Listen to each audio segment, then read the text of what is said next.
I know that it's been well over 2 months now since the game released, but I have a hot take about Pokemon Violet. It's not a very good game. Objectively, okay? Objectively, it is not a good game.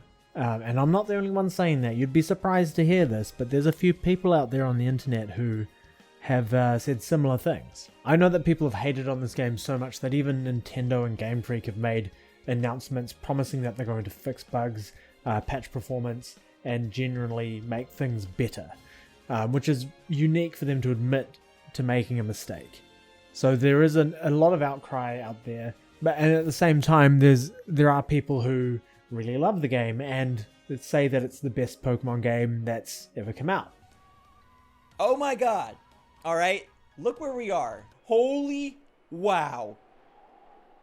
Oh my gosh. This is all explorable. This is huge. You can go anywhere, and there's no loading.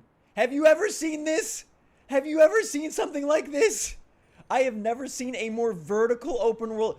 Oh my god!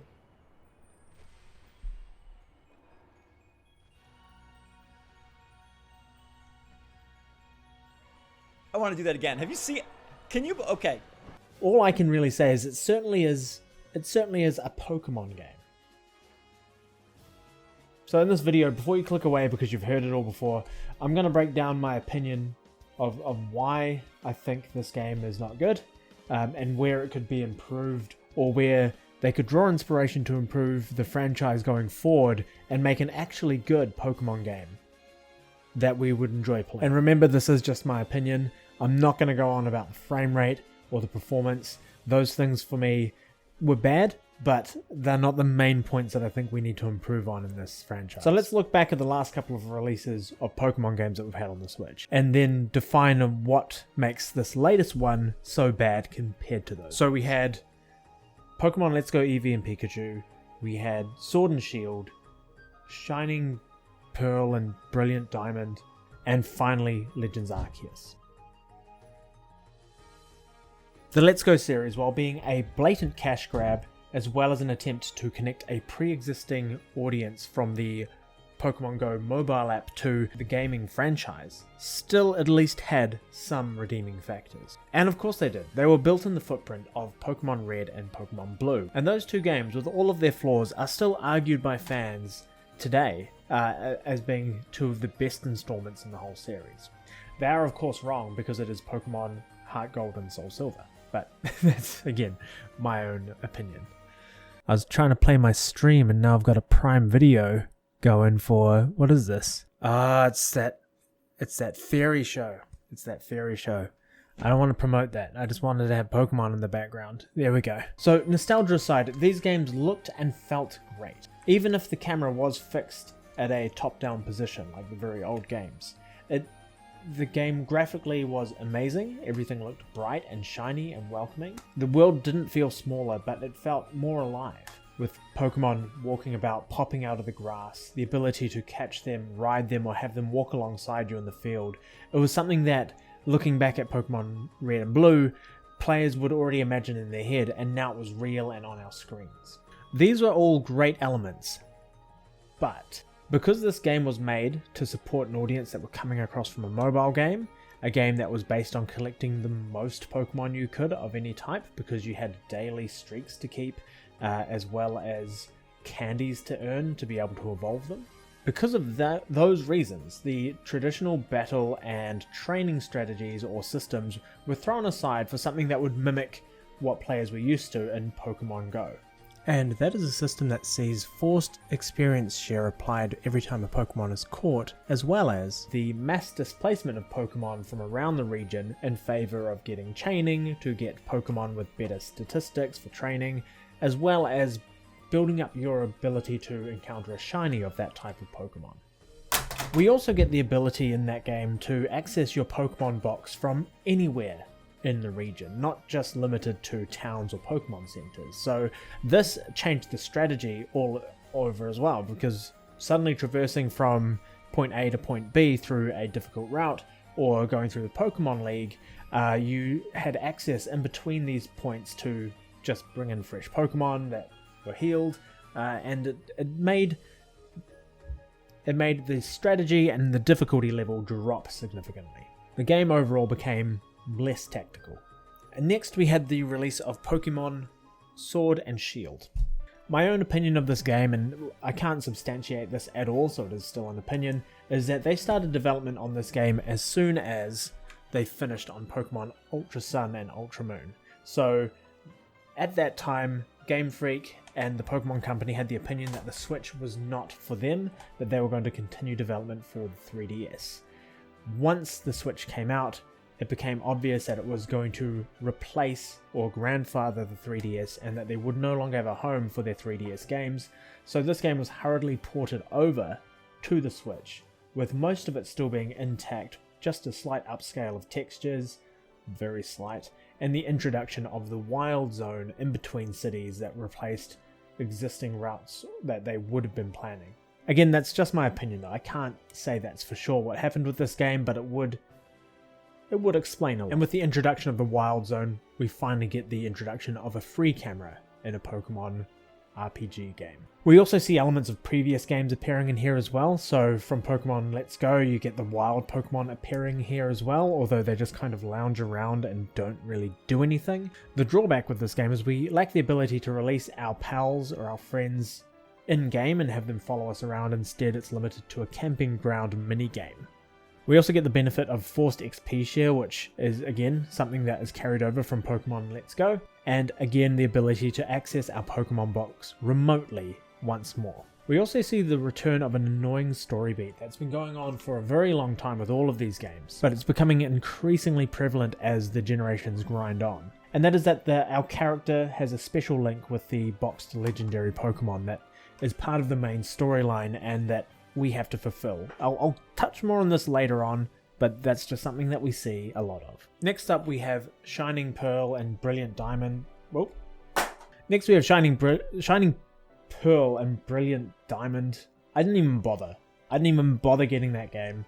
It was a lazy remake, and you could tell from the get-go that even Nintendo, even Game Freak, and the Pokemon Company were like, we didn't make this, guys, it was developed by somebody else.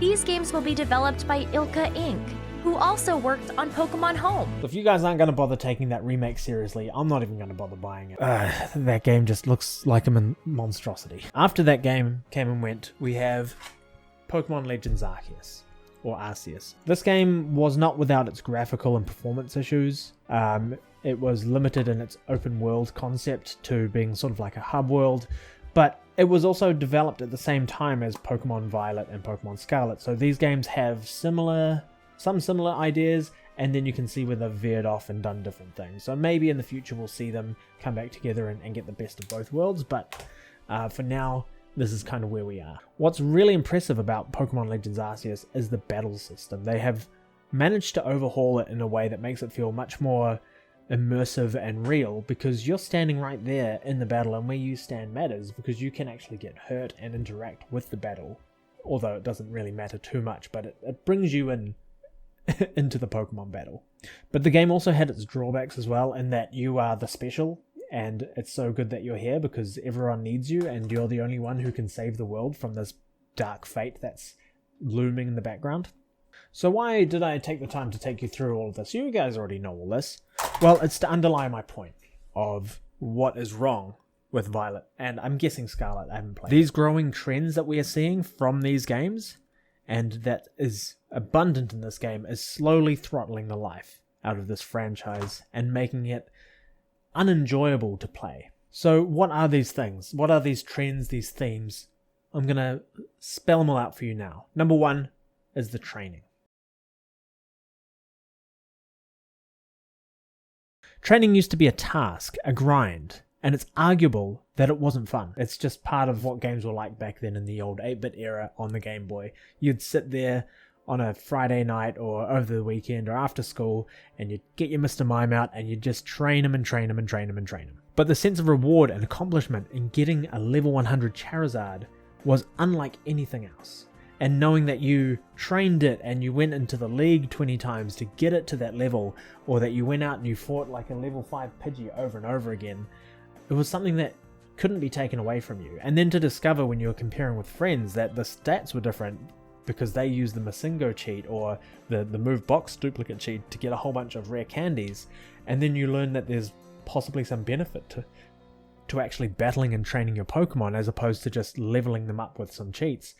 It opened up a whole new world and a whole new conversation, and it felt good to know that you had persevered and reached level 100 with your Pokemon. And this is way back in the day before we had EV calculators or charts or anything of that nature. Nowadays, in these latest games, training has been streamlined. They've done that through forced XP share. It used to be an item that you'd give to one Pokemon, or I believe in the 3rd generation it was an item you got towards the end of the game that would enable you to train everybody, and that made sense because you might have had a main team and now you've got some other Pokemon you want to evolve and level up quickly, so you select 1 or 2 to have that item held, and they will grow because they're no longer strong enough to hold it on their own. But ever since Pokemon Let's Go, it's been forced XP share with everybody, I think. It might have come in with Pokemon Ultra Sun, I can't remember, can't be bothered putting that cartridge back into my 3DS. This is done to make training easier so that you can focus on the story of the game and the main point of the game.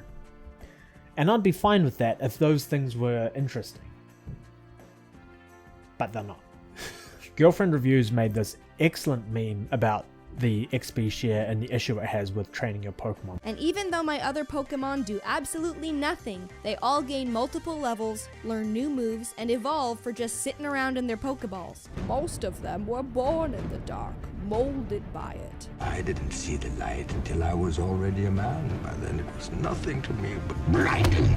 So training has been streamlined for the benefit of the player so that they can enjoy all of the story beats faster and easier without having to worry about actually going out and grinding out in the field to level up your Pokemon. And I think that is to the detriment of the feeling and the bond you build with your Pokemon.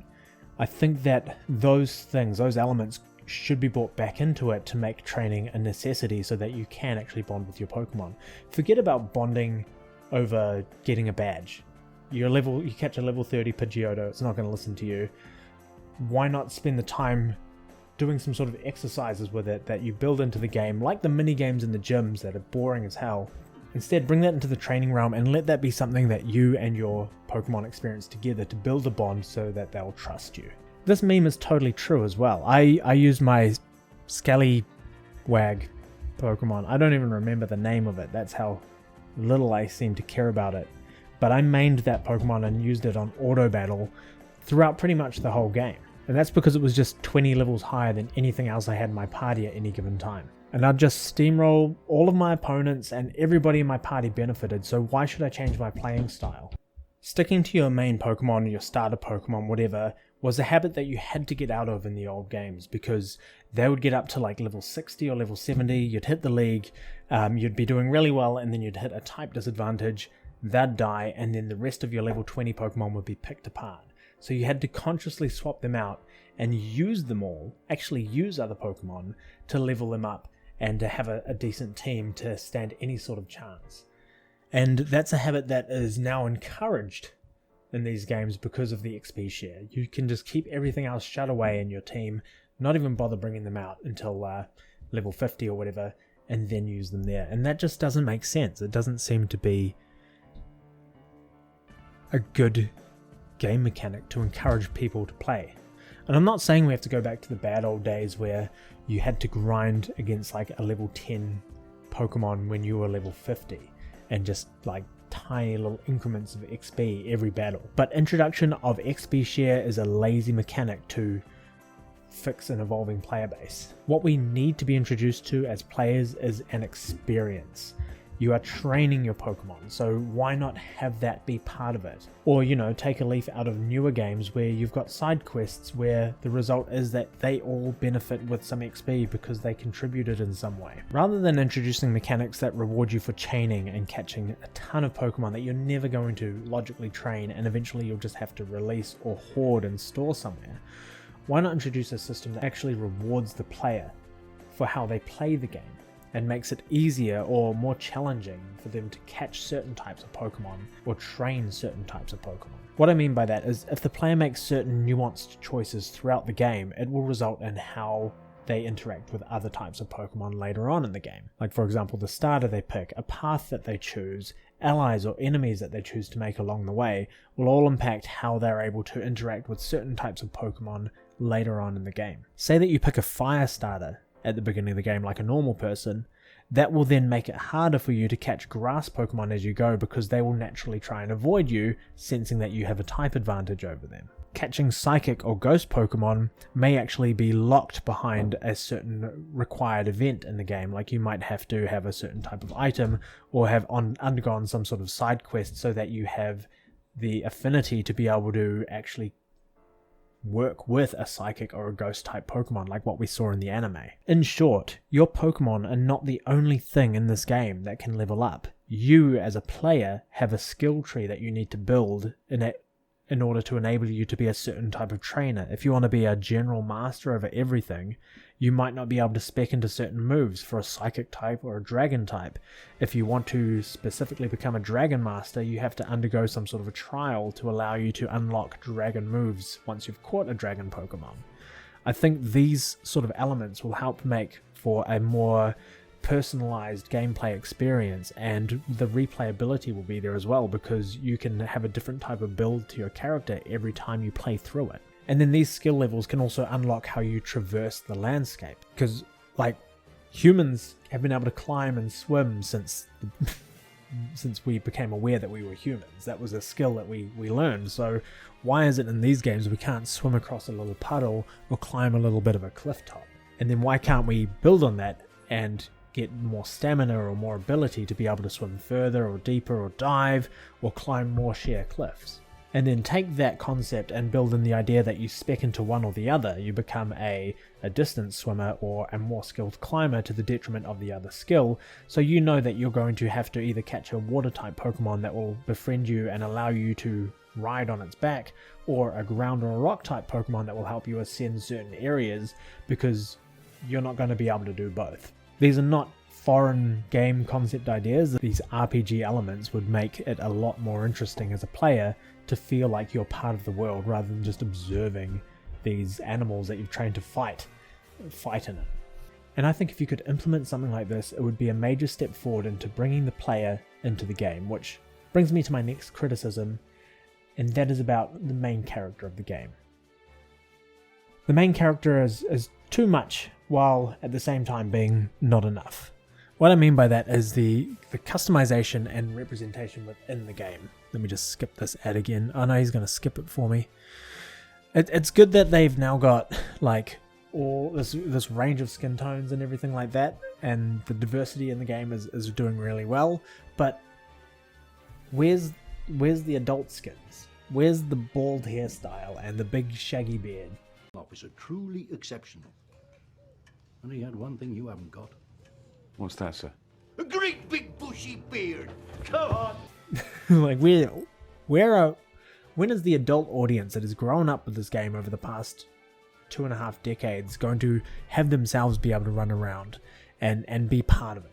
And I know what people would say, because this game is about a student in a school uniform, and it wouldn't be appropriate to have an adult playable character walking around with school kids. I can see why that's a problem. I completely understand. But in this very game, as you walk around and you do your field quest missions, your field trip missions, you encounter students who are in uniforms that are a student type trainer that are old fat adults. So why can't I be one as well? I know it's just it's a small grievance, but I feel like representation could go further to appeal to the large adult audience that sits behind Pokemon, who have been with it for the last 2.5 decades. So customization takes 2 steps forward and 1 steps back with this game, and then that brings me on to the character, him or herself, because this is something I've spoken about already, but they are the chosen one. On their walk to school one day, Their first day of school, they encounter a legendary Pokemon, befriend it, and it becomes their boon. It becomes part of their team. And it's just it's a story beat that is old and tired at this point with every Pokemon game. Literally, every game builds your character up to be this overblown, OP, like, child prodigy.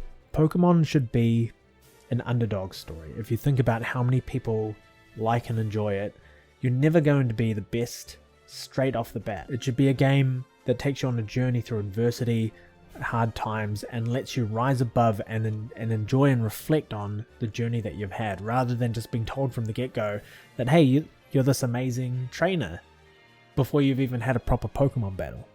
We should have the rival pick the type advantage that's good against you so you can feel what it feels like to lose. I feel like that's a really important lesson to learn throughout everything. And if you know that first game, that first match, that first battle is going to be difficult and you beat it, you can actually feel good about yourself. I remember playing Red and Blue and being able to beat Squirtle, and it was like, oh my god, we're doing it. And this game doesn't have that. It doesn't make it feel special or earned. The satisfaction in beating games back in the original generations was that it was a difficult journey. It wasn't something that everybody could do. And I feel like we're now catering for everybody to play this game where we don't need to. If people want to play the game, they will. If they want to get good at it, then they'll have to be able to beat it. And that should be the standard. Part of the satisfaction of beating those old games was that you were just a normal kid who worked really hard to be the best, like no one ever was. And now in this 9th generation, it's like everyone is always the very best, so now they just hand it to you all at the beginning of the game. There's no challenge. Like, wow, I beat the Pokemon League, but of course I did, because I had Mewtwo with me the whole time. I just wish, my personal preference is that they would just remove the legendaries from the box art and from the core storyline, and then make them these elusive, platinum trophy tier creatures that you hear about, but you don't know how to find them, and if you do find them, it's rare. It should be rarer to find a legendary than it is to find a shiny of a Meowth. They should be surrounded by mystique and intrigue, and it should be something that draws you in rather than being like, here you go, poof, straight away at the beginning of the game. It's really weird to think that for like the last, 6 or 7 generations of Pokemon, that I've known what the last Pokemon on the Pokedex is before I've known what the 2nd or 3rd or 5th or 6th or 8th or 9th Pokemon were. That's wild. Fundamentally, Pokemon doesn't need to be a story about you being the chosen one. It's about the ones that you choose to come with you on your journey and how you raise them and beat the league. And now we're living in a world, ever since Pokemon Let's Go Pikachu, and now with Violet, where the roster of your Pokemon is expanded automatically to 7 slots rather than 6, so that you can have, in the case of Let's Go, an HM slave that you bring with you as a mascot but can also battle, or in the case of Violet, a ride Pokemon, a mandatorily assigned ride Pokemon that you can use rather than riding on other Pokemon that would be, I want to ride a Taurus around. So with that, it brings me to my last 2 points, which I'll kind of blend together because this video is getting a little bit long, and that is about the Pokemon and the land.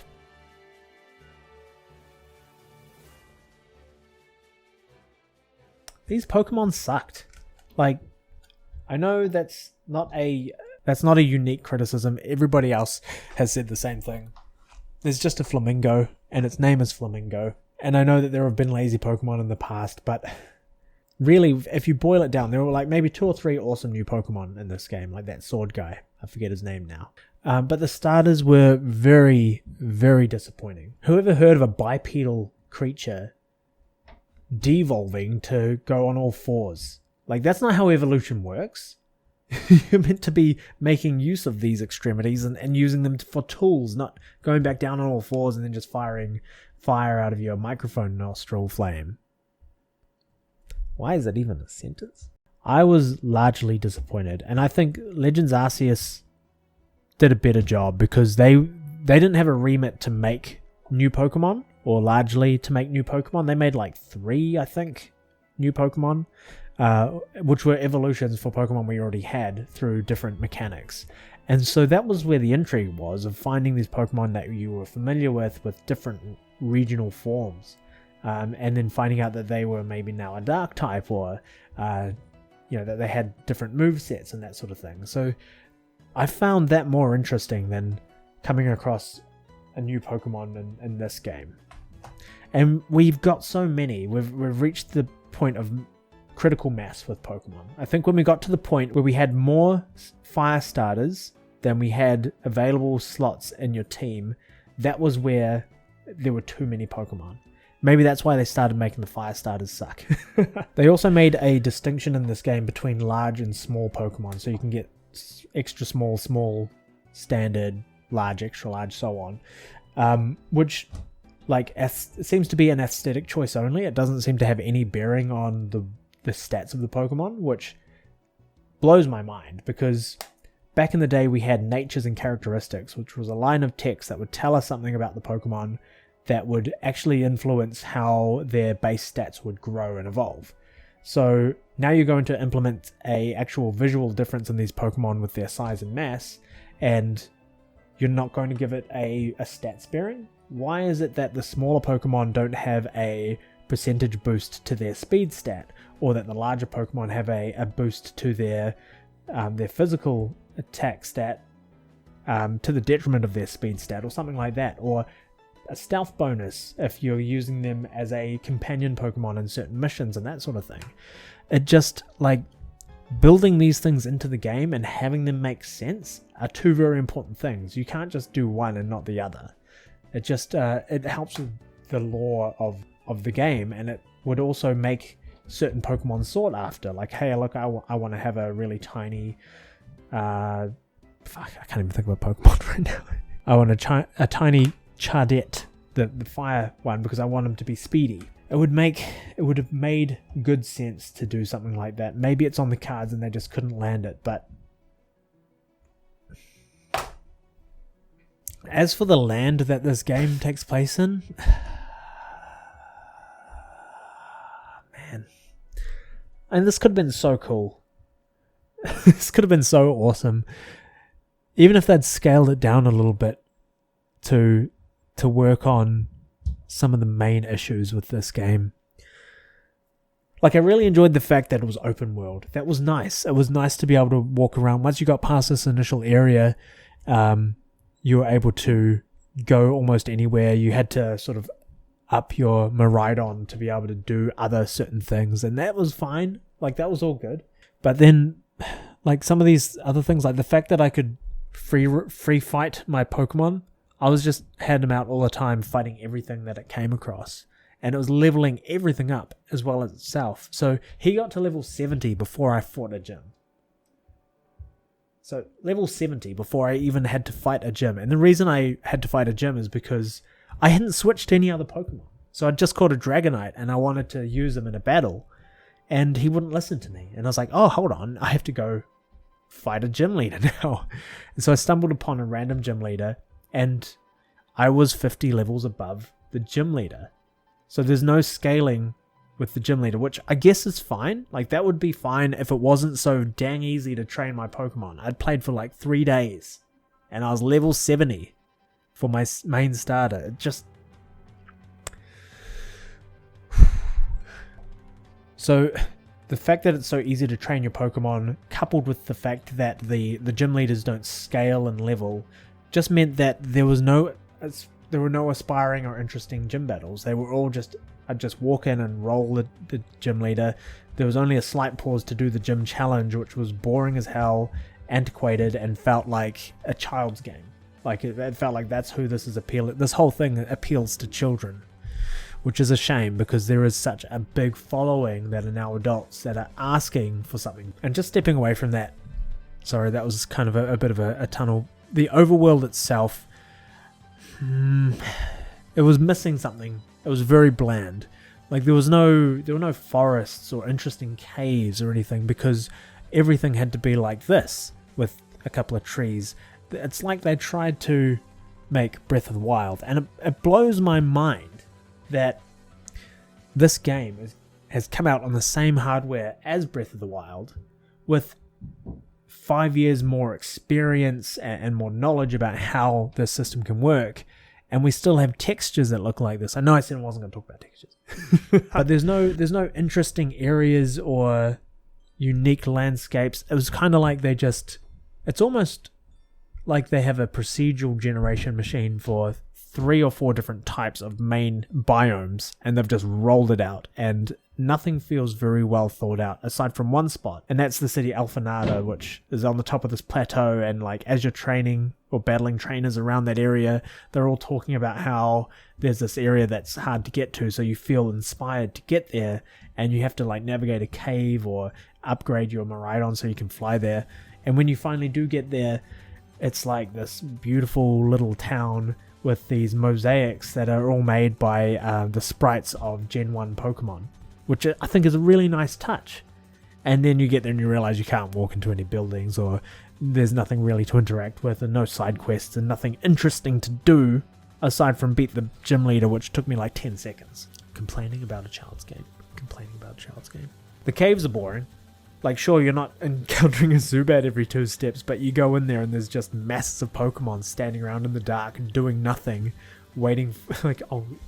just waiting for you to interact with them. It's not realistic or interesting. Like, there's no skill involved in finding them or luring them out to fight them. Like, imagine if you actually had to learn about a Pokemon by its tracks, follow its tracks to a certain location, find a lure to bring. I know we're talking about Legends Arceus, I've thrown it too far away to reach. I know that's in Legends Arceus, and maybe we'll find an equilibrium somewhere in the future as the development cycles go on, and they take what they learned and was good from both of these games and mash them together in another Abomination 3 years from now. But like, this kind of goes back to something I mentioned in my first point about that building that relationship with the Pokemon and how you train them, and that starts with the pursuit, right?